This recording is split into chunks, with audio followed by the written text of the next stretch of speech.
Michael Velasquez from the eHomes team. Michael's POI, the player of the year. He just got a big award. I was on a call with him last night. Good dude. Right. Let's dive into it. Let's do it. Let's have some fun. Okay. So yeah, here with Ryan and Josh from the Young team, number one team in Ohio, also founders of Fellow. They recently started using Follow Boss. How long have you guys been on Follow Boss now? 3 months 3 months? All right. ish. And as many teams who start using Follow Boss realize, they ran into a few roadblocks, and we help them alleviate those roadblocks. So the Young teams, what was it? Obsession is data excellence, which I love to hear. Yeah, I think everyone's got to see this right here. Like we went all in this whole documented book, playbook that we created for the team. And I'm super, I know we'll dive into it, but it's like, this is the young team Bible right here. Awesome. All right. So thank you from InterFace. Appreciate everyone being here. We have a pretty solid group. So what you'll learn on this call, first, how regular smart lists have some limitations that causes leads to slip through the cracks, and how dynamic smart lists can alleviate those issues, how to leverage pawns in Follow Boss, and how to sync sales activity and other data to Fellow to better get Fellow and Follow Boss working together.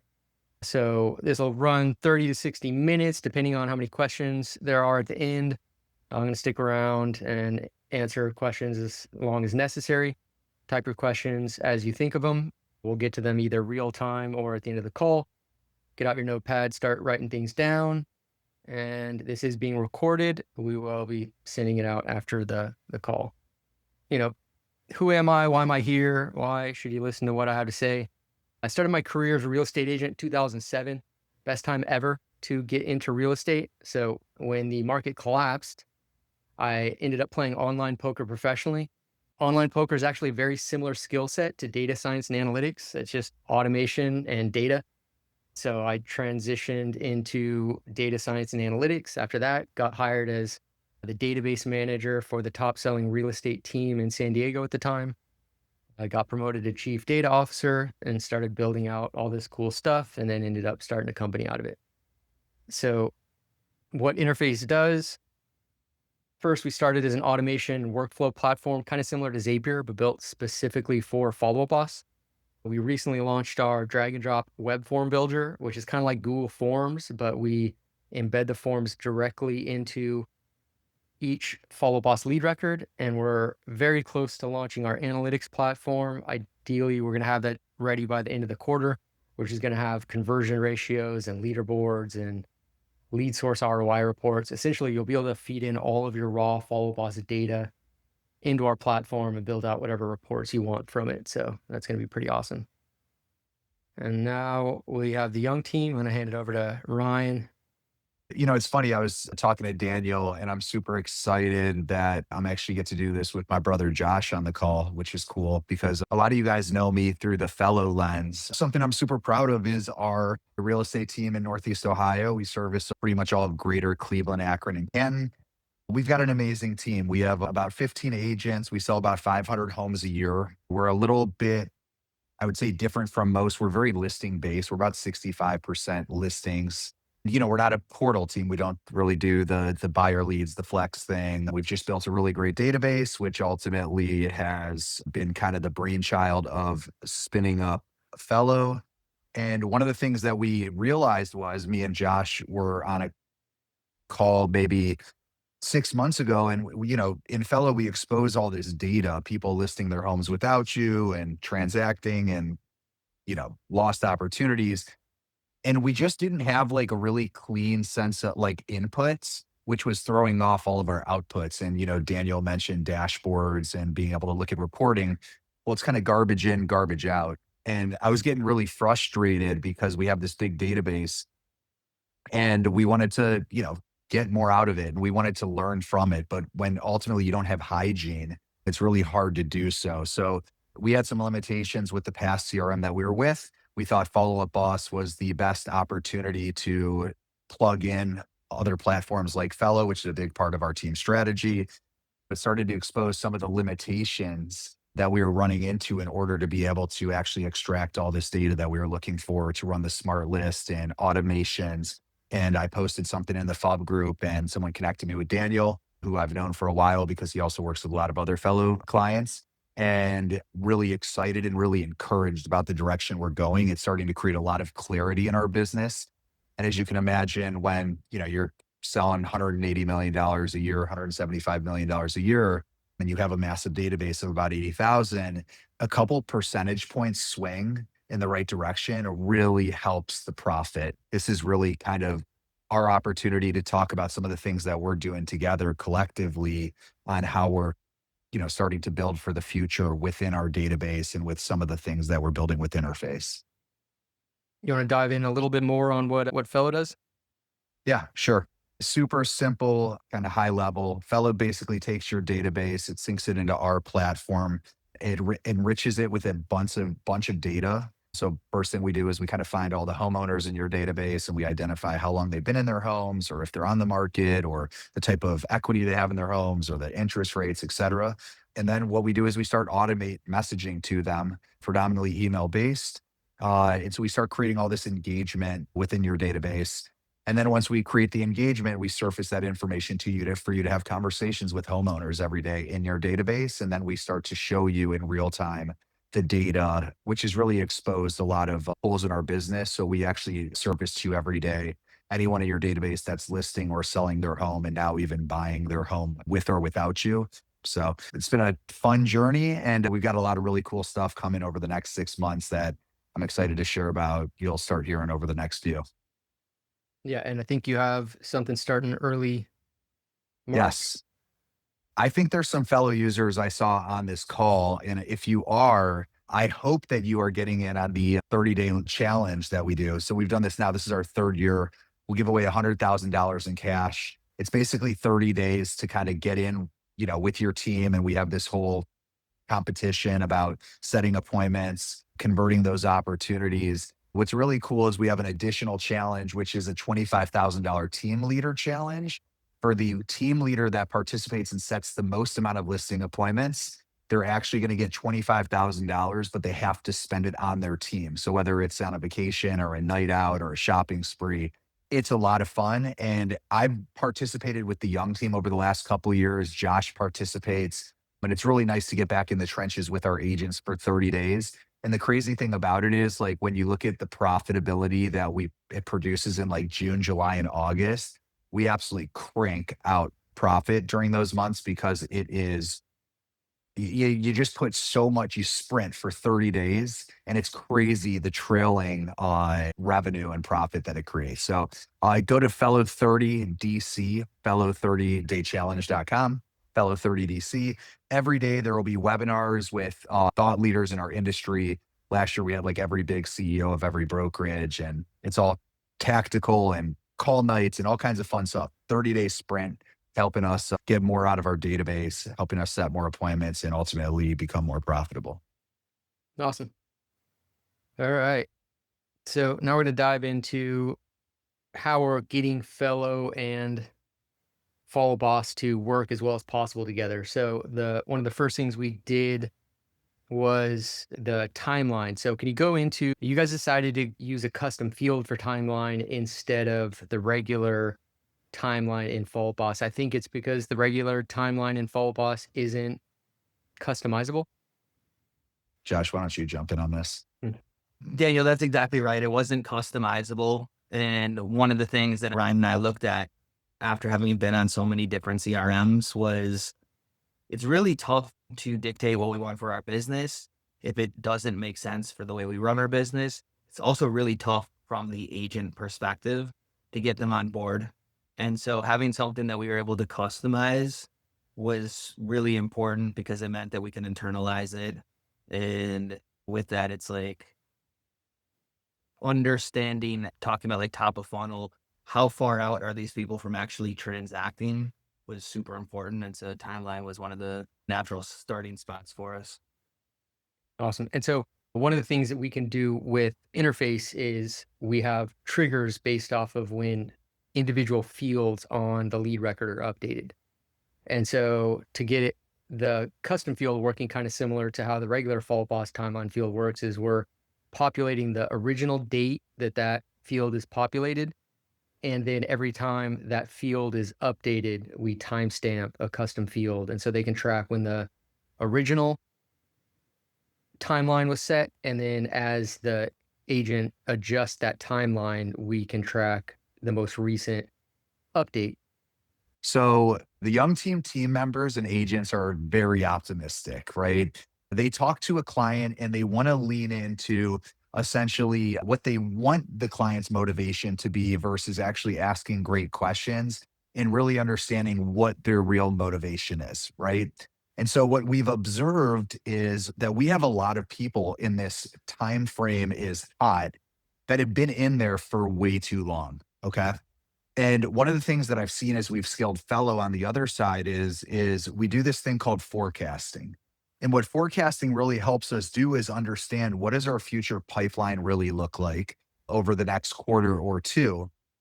And so in Fellow, when an AE does an account executive does a demo, they ultimately are identifying the probability that that demo is actually going to move into some sort of one revenue. And we base our forecasting off of our AE's abilities to identify ultimately what the future and the probability of a demo held to close one or to one revenue is. The challenge is that if we just relied on our optimistic team members, we would have a false positive on what the future really looks like, what forecasting really looks like. So the reason why we created this timeline stamp is we want to start measuring how good our team members are at actually forecasting, right? And actually understanding what true motivation is. So every time a timeline is added, it immediately adds a stamp. So just today, I have essentially a timeline that was added of 30 days from now or under 30 days. This is a hot lead that they're going to essentially transact before March 26th. What we do is we will observe our team members' abilities to actually be accurate with that. So what's happening is if I have hot leads that a timeline is more than 30 days, let's say it's now 60 days or 45 days or 90 days, we need to start coaching our team members to actually identifying what the real motivation is. Okay. Maybe there's a gap between what they think the motivation is, and maybe there really is that motivation there, but they're just not doing a good job actually helping close the opportunity into one revenue, right? So I think it's really important to not only have the ability to classify or categorize the motivation of a prospect, but also leverage the timestamp to actually identify how good are we at actually forecasting or identifying what that actual motivation is. So for us, that's as we're becoming better operators, that's really important for us and something that Interface has helped with. It dictates the cadence that we're following up with the client. And Yeah. what we're noticing in previously is that people go in, they enter somebody into the database, they pick whatever timeline is relevant today, and that timeline stays with them forever. And so it's like, if someone's 9 months out, in 6 months, they better not be 9 months out. And our cadence of follow up needs to start quickening to match with their actual timeline. So it allows us to measure and make sure that the agents are staying on top of updating that timeline along with the client's current needs. Awesome. Spot on. All right. I'm going to share my screen again. All right. So the next piece that we've added is auto updates for the stage. So the more you can automate for these agents, like relying on agents to keep your database clean, you want to do that as little as possible. And when that first call happens, you know the lead shouldn't be in lead anymore. And so we can automatically move it to attempted contact if that call is less than 95 seconds. If it's more than 95 seconds, then the agent should be selecting the stage based off of how that conversation went. But we're automating that initial stage update to attempted contact on any call, on any new lead where the first call happens and it's less than 95 seconds. So this one's pretty straightforward. I think one thing to add to it is our philosophy is the more we can automate, the better, right? It's like do I want to rely on, like, if you just think about it, think of the inefficiencies at scale where this is what it looks like if I can't automate it is first I need to create some sort of smart list or something that suggests the agent should update it. Then I need to have some sort of accountability lever that basically overrides or manages essentially when the agent isn't doing it. So now I've got like something that's basically suggesting that the agent should be doing it. Then I got to pay someone to manage the agent doing it. And then if they don't do it, there has to be accountability. So who's going to hold them accountable? Versus if we could just automate this stuff, it's like the less friction we can have for our agents, the better. We want them to focus on selling and helping people buy and sell real estate. Let's remove as much of the administrative functions within the CRM as possible so that once again, we kind of keep this hygiene concept going. Yeah, and to clarify also, this is version 1 of what we've set up for the young team. The next things that we can do, we have automation where if an appointment is set, you can update the stage.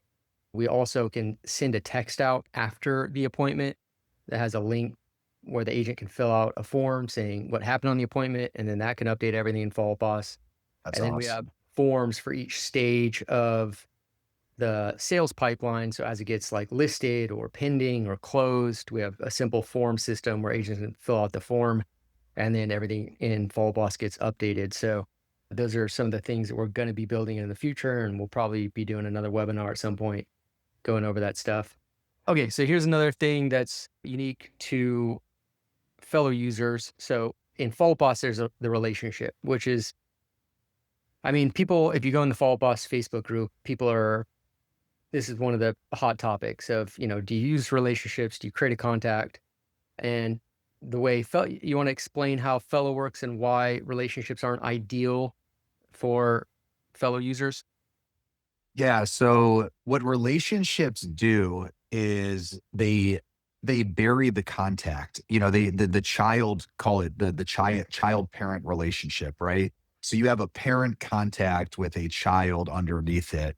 And what happens is it doesn't other systems don't recognize the child contact as a contact. And so the way we leverage Fellow is everything is syncing back and forth. All engagement on every contact that happens in Fellow pushes back into my FUB account. And that's ultimately what surfaces the signal or the engagement for us to take action, moves them to smart list, stuff like that. And so if I can't recognize the child contact in the relationship, then there's nothing happening back and forth on the Fellow side where we create all the engagement, the marketing, right? And stuff like that. So it was super important for us to essentially like bifurcate the two contacts so that they each are recognized as their own contact. But that being said, we didn't want to lose the relationship between the two. We still needed to be able to attach them so that like ultimately if I was in call it spouse one, right? And I needed to all send something to both spouse one and spouse two.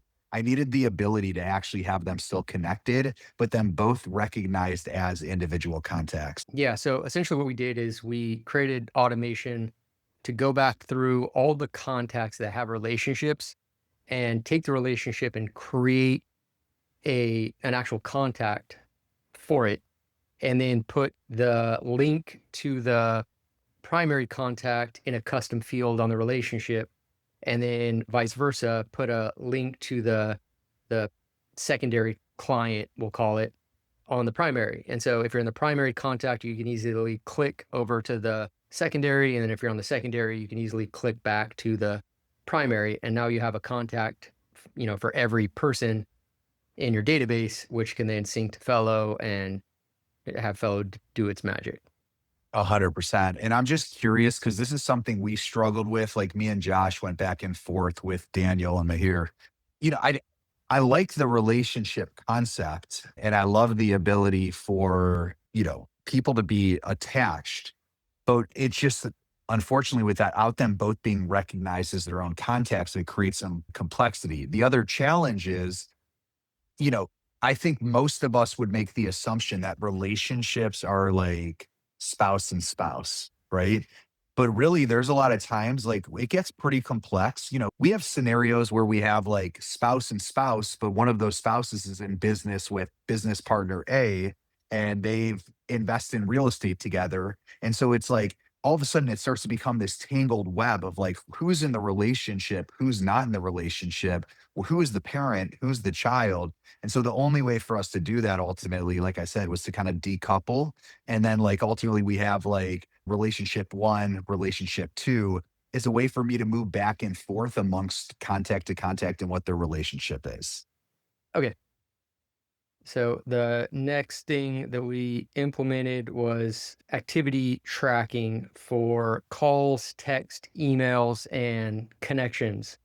So the way the Fellow Follow Boss integration works is it can pull data from custom fields, but the way Follow Boss works is it doesn't have that data in custom fields. And we can trigger automation based off of anytime a call, text, or email happens. And so what we did was we went in and ran a script that took all the activity and populated it to those custom fields. And then we have automation that's running to increment those fields every time a call, text, or email happens. So Ryan, you want to go over Yeah. why you're pulling that data into Fellow? For us, once again, my obsession is to help our industry become better operators, right? To become more profitable, make profitability predictable, and our business is predictable. And one of the things that you will see is because we're able to pull these custom fields over, right? My team audits every lost opportunity and Fellow surfaces this information to you, right? So, like, what I'm basically saying is show me anyone in our database that is actively on the market without us, right? Without my team, which essentially is a lost opportunity, which is in our serviceable area. And then the reason why pulling this over is really important for me is because this allows me to see, are we engaging with these people? So, like, I'll give you an example. These are all lost opportunities. And I only, of all the lost opportunities, and I'll just back out of this, Are I you, have 700. are you going to share your screen? Oh, am I not sharing? Yeah, I'm still sharing. Sorry. Disregard everything I just said over the past 3 minutes. All right. So, like, I could see the fellow on my end. oh, cool. All right. So, you guys can all see this, right? Yep. Can you I see can see it fellow? now. Cool. Yep. All right. So I have 785 contacts right now in my database that are actively on the market without my team. But what I really want to see is I want to audit, are we actually reaching out to these people? Are we having conversations with these people? Are we texting these people, et cetera? So what I've done is in FUB, we have all this great data right here that says, yes, we're calling them, we're reaching out to them, we're texting them, we're emailing them, et cetera. What Daniel helped us do was he helped us bring these into Fellow. So now that I can actually see how many of these 785 have we had more than zero calls with? Only 49, right? Talk about like a major gap. It's like 49 of 785 we had a conversation with, which means that 700 and whatever, we haven't even had a single conversation. So when it comes to how do we start driving more revenue without spending more money, how about we have conversations with people in our database that are engaging and raising their hand? Something also that I can do is I can say, show me like of these people that are on the market, how many of them were like really actively, like really high intent? Like, here's a sphere of influence with one of our team members that's actively on the market with another agent. It looks like actually they just sold. Let's see what we got here. Sold. So it looks like they just sold with another agent, right? And it's like, so these are lost opportunities in our database. And then once again, I'm just going to apply how many texts have we had? How many conversations with? So what this allows me to do is it allows me to really audit my team members and kind of expose that we're not following a process.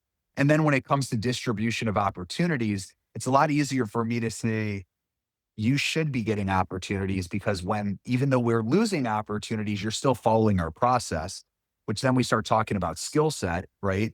You're doing a good job following the process, but you're not converting them. So let's help you get better versus hey, you're not even following our process. Like you have people engaging within our database and no one's calling them. You're not texting them. So you got to start following our process before you get more opportunities because clearly right now you're not following the process with the highest engaged opportunities. Yeah, that makes sense. Okay. And the next thing was essentially helping them dial in their process. So you guys have a pretty awesome lead flow map. You want to pull that up Yeah. and kind of walk through how this works. Yeah. Let me share my screen. And Josh, if you want like any context on just, kind of conceptually where we were going with this. Yeah, for sure.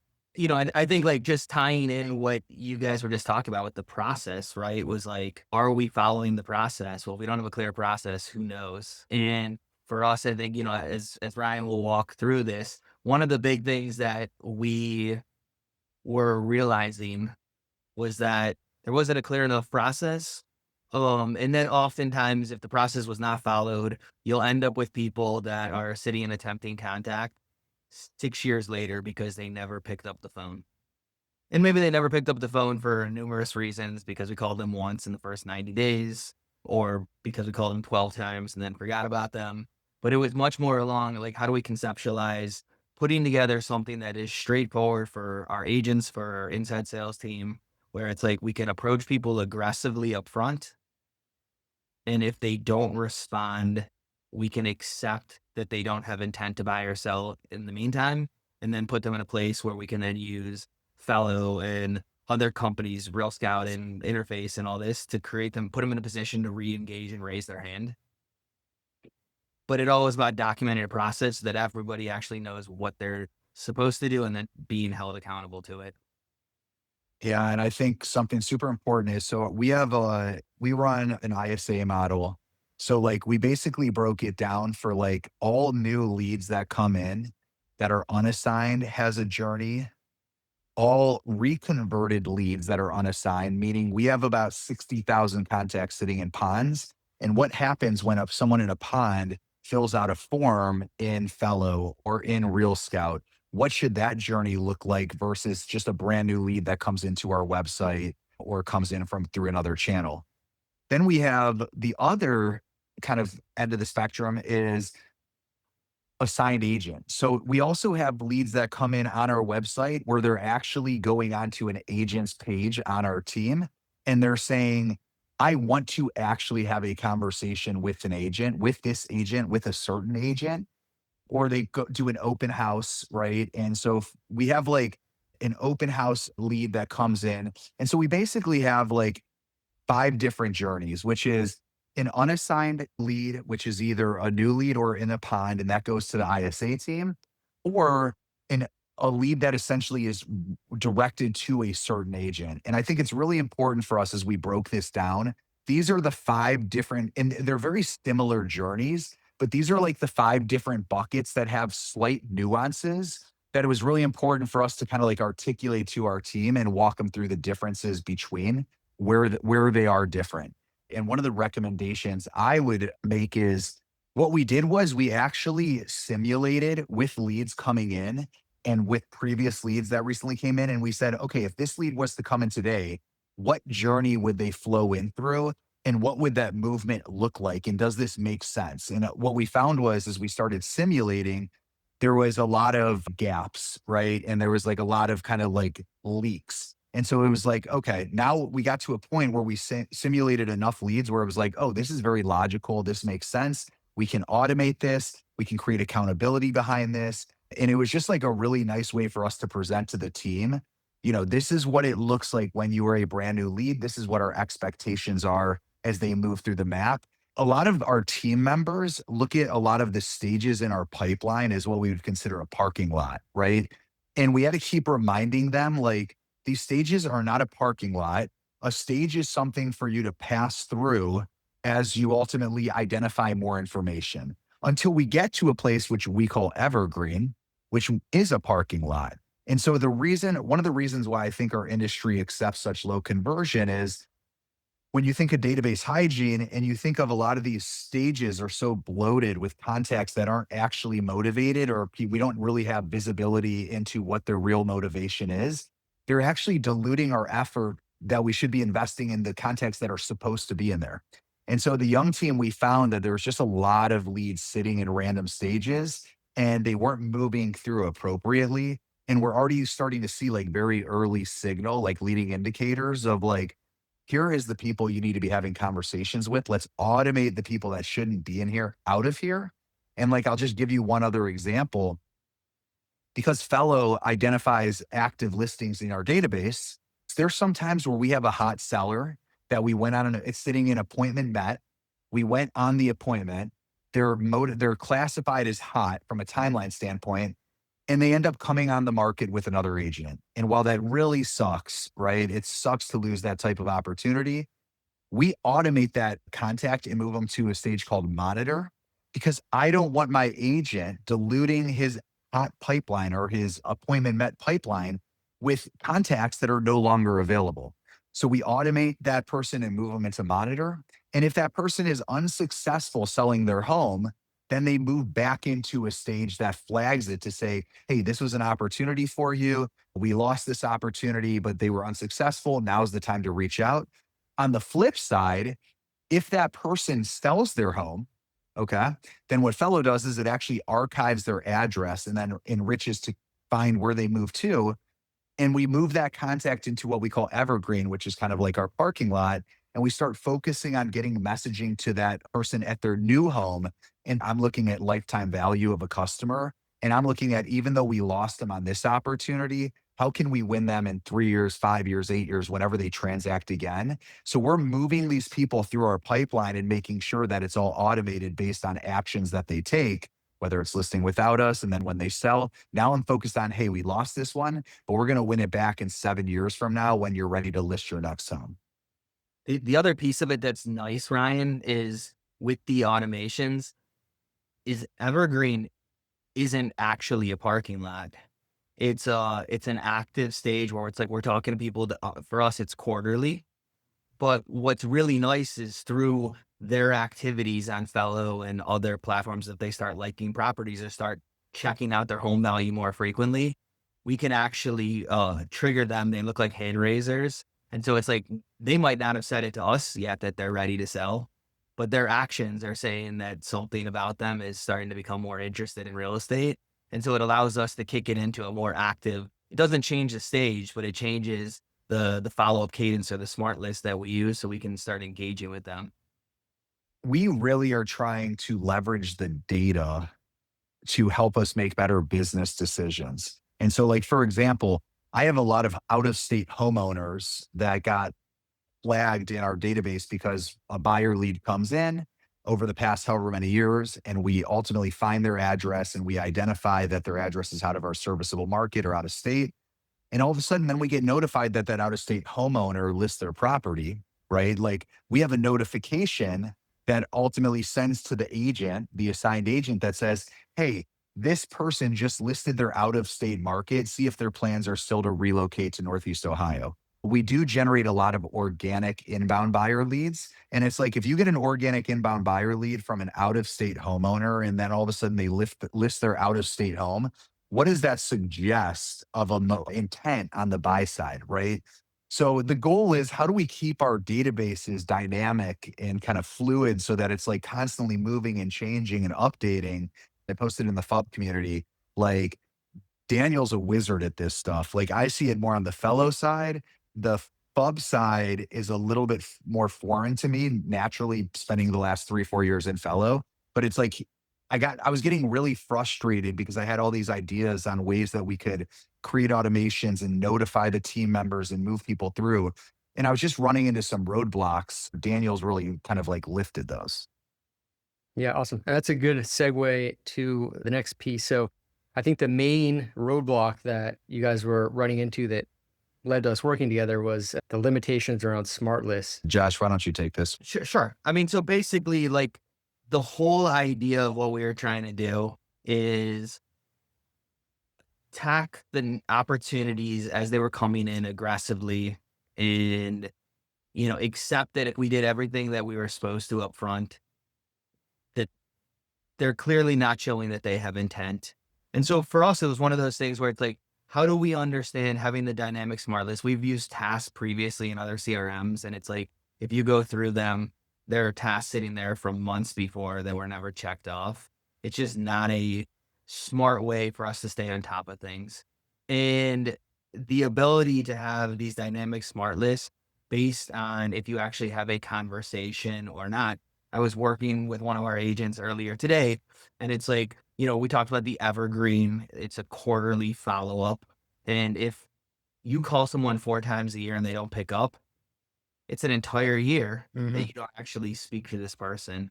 And so what Daniel was able to build for us was smart lists that says, for example, on an evergreen, if we call them today and we speak to them, it falls off the list for 90 days and next quarter pops back up.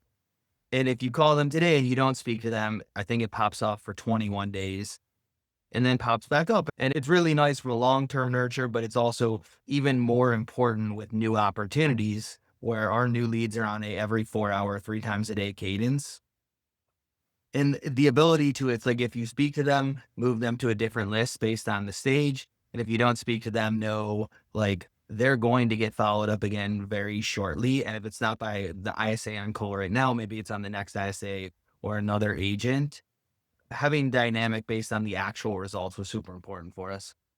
Yeah, exactly. So go ahead and type yes in the chat if you want to see how you can optimize your follow boss smart lists. All right. So dynamic smart list. So we're going to let you know when you need to be picking up that phone again. So here's how normal smart lists work in follow boss. So this is a weekly list.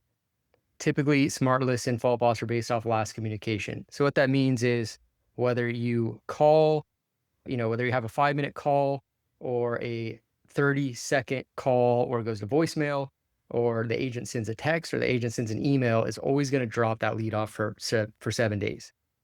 And that's just not ideally how you want to follow up with people. If you want to be speaking to someone every 7 days and you call and get voicemail, it doesn't make sense to wait 7 more days to call them again. Because if you get 3 or 4 voicemails in a row, now it's been a month since you've spoken to somebody who you want to be speaking to weekly. And that's when you finally get a hold of them, that's when you get the dreaded, we listed with somebody else. And so we could use our automation to make these lists dynamic. And so this is how a weekly list can look using interface automation. So if you have a call that's greater than 2 minutes, we're going to drop them off. And typically we actually set it at 95 seconds. We drop it off for 7 days. But if a call happens that's less than 2 minutes, we're going to drop it off for 2 days. And so now if your agent has 3 or 4 calls in a row that are voicemails, you're still speaking to them in 6 to 8 days, which is when you want to speak to them. For sending text, like outbound text, outbound email, sometimes you have weekly meetings. A lot of teams have weekly meetings with their team. Sometimes your agents will just go in and fire off a bunch of emails right before that meeting to clear off all the people from their smart list. It's not really as valuable as actually calling and speaking to somebody. So we would drop them off for 4 days or 3 days. But inbound text, inbound email, you have to reply to the text or email so we can make the lead show back up on the smart list immediately. And so it just makes smart lists work way better than they do normally in follow boss. So this is one of our more popular use cases of our automation platform. And the next thing that we're probably going to be implementing with the young team, again, for iteration number 2, is automated agent accountability. So it doesn't matter how great the smart lists work. If your agents aren't doing the follow-up, it really doesn't matter. And so another really popular use case for our automation platform is we can automate agent accountability. And so on a weekly list, the way that could work is on day 10, if your agent still hasn't done the follow-up, we can do an @mention nudge saying, hey, you're supposed to do the follow-up, please call, or this lead could get pulled. And then if they still haven't done the follow-up on day 10 or on day 11 or 12 or whatever you want to set it at, it's completely customizable. We can take that lead and move it into a pond automatically for other agents to have access to. And for an agent, the worst thing that can happen is you get assigned a lead don't do the follow-up. That lead gets pulled into a pond. Now another agent calls it and closes the deal. And so in order to prevent that from happening, agents are much more likely to do the calls. And then another scenario is sometimes you have an agent who gets like 4 listings in a couple days, and now they're just swamped and they just don't have time to follow up with more leads right now. Instead of having the new leads that are assigned to them sitting there gathering dust, now we move those leads into a pond. So other agents who haven't just gotten 4 listings can follow up and pick up the slack. And so we can do any combination of warning notifications and auto reassignment. Some teams don't want to do auto reassignment. Some teams want to add like an ISA back onto the lead so the ISA can pick up the slack. It's very customizable on how we can set it up. So this is taking things to the next level. So Mihir, you want to go through some of the questions? Were there any earlier questions we haven't gotten to? There's one question from Cindy, if Ryan would like to take that up. Sure. Related to relationships. Yeah, What's I can read it. Relationships. So you have husband and wife split into 2 files. And I can see a divorce, kids, etc. Yeah. So that's like a great example of like what do you do when you have a relationship between husband and wife and there's a divorce, right? Now we have the flexibility essentially for them both to be their own contacts, but be able to link those 2 contacts together as we want. Now, full disclosure, there's some deficiencies to doing it that way. Like we don't gain the benefit of being able to like mass email them simultaneously or like move them both through kind of like a pipeline. But like for us, it's just I can't rely on the parent contact in other platforms engaging with messaging. I need to be able to get that messaging to both contacts simultaneously. One of the things that I've always liked is like Fellow, we use HubSpot as a CRM. It's a much more robust build out, but essentially we have like a contact and a deal, right? And you can kind of create custom objects like to make ultimately different types of scenarios. But like I would love the scenario where I can actually attach essentially a contact to multiple deals and I can create and also attach different contacts to those deals simultaneously. The way FUB is structured, it just doesn't have the flexibility to do that. So this was kind of our solution on how to make sure that we're not losing all the value of each and every contact. And I think what was interesting was, Daniel, what was it like 1,300, 1,600 or something like that we had to decouple. So it's like, it's a sizable amount of contacts that we weren't getting value out of because they were sitting in the relationship status. You probably want to take a look and see what's relevant to your team. If you have a smaller team, you may not need everything. So we probably would want to start with, the one, like Ryan said, the 1 or 2 things that are most important. Our automation platform is kind of similar to Zapier, but built specifically for follow-up boss. And so it has a lot of, this just scratches the surface of what it can do. But these are specific use cases that the young team utilized it for. Follow-up boss could work as well as possible with Fellow, and they could get their process built out the way they wanted it built, which just wasn't going to be possible in Follow-up boss by itself. And so you'd want to identify what pieces are relevant to your team, and then we could tackle those.